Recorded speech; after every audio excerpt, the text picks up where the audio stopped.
প্রিয় শিক্ষার্থীবৃন্দ, ক্লাউড স্কুলের পক্ষ থেকে তোমাদেরকে জানাই স্বাগতম। আমাদের আজকের ভিডিওর টপিক হলো হোম বেরিয়াল থেকে ব্রিফ কোশ্চেনগুলো। তো চলো শুরু করা যাক। আচ্ছা, শুরুতেই দেখো হোম বেরিয়াল যে কবিতাটা, সেটা থেকে যেটা প্রথমে আসছে যে why is Robert Frost called a regional poet. কেন রবার্ট ফ্রস্টকে একজন রিজিওনাল পোয়েট বলা হয়? তো অ্যান্সার হচ্ছে Robert Frost is called a regional poet because his poetry reflects his rural England and its overall surroundings.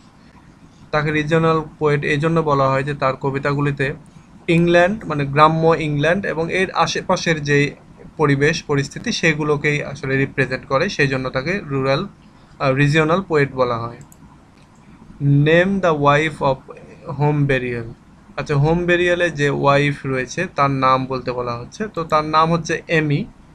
তো আশা করি এটা তোমরা জানো, যারা এটা কবিতাগুলি পড়েছো তারা কিন্তু জানো এটা। What is the theme of the poem Home Burial? Home বেরিয়ালের থিম কি?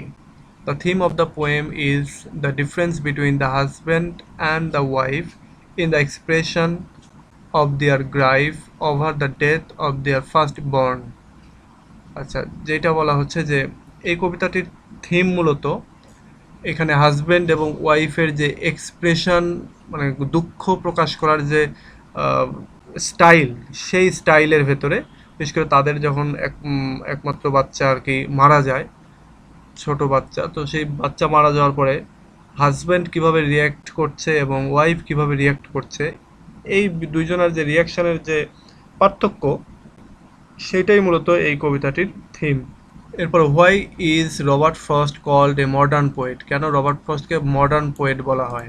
Robert Frost is called modern poet because all the modern elements such as isolation, use of symbols, frustration, communication gap, etc. are present in his poems.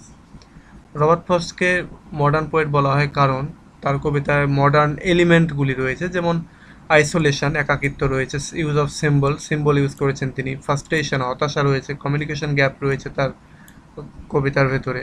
তো এইগুলো রয়েছে বলেই তাকে modern poet বলা হয়। Why does the wife want to leave her husband? কেন এই কবিতায় ওয়াইফ এমি তার হাজব্যান্ডকে ছেড়ে যেতে চায়? The wife wants to leave her husband because she thinks that her husband is a cruel man who had no grief for his dead child. এখানকার যে ওয়াইফ এমি, সে চায় তার হাজব্যান্ডকে ছেড়ে যেতে কারণ সে মনে করে যে তার হাজব্যান্ড হচ্ছে একজন নিষ্ঠুর মানুষ এবং তাদের একমাত্র যে বাচ্চা মারা গেছে, তার মারা যাওয়ার ব্যাপারে তার কোনো দুঃখ নাই, এই বিষয়টা ভেবে সে তার হাজব্যান্ডকে ছেড়ে যেতে চায়। What is the subject matter of the poem Home Burial? Home বেরিয়ালের সাবজেক্ট ম্যাটারটা কি?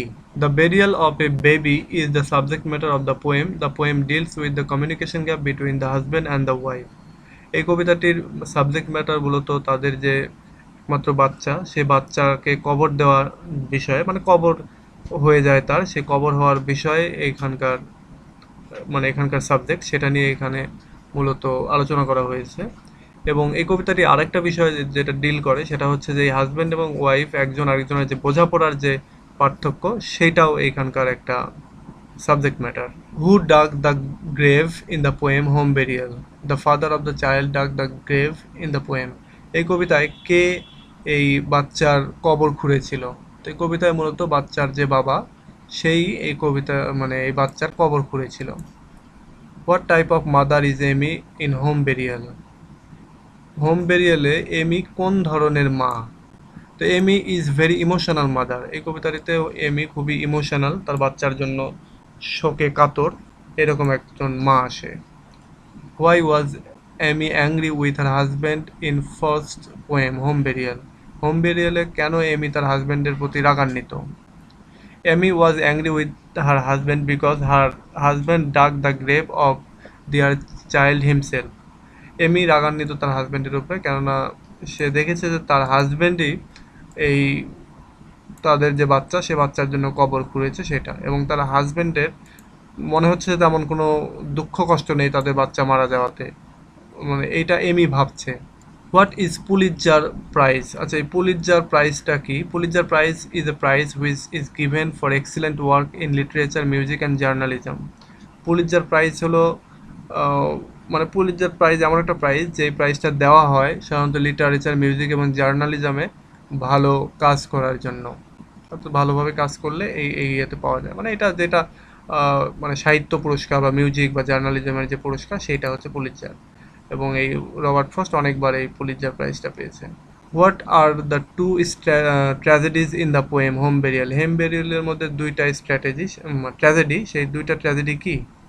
The death of a young child and the death of a marriage.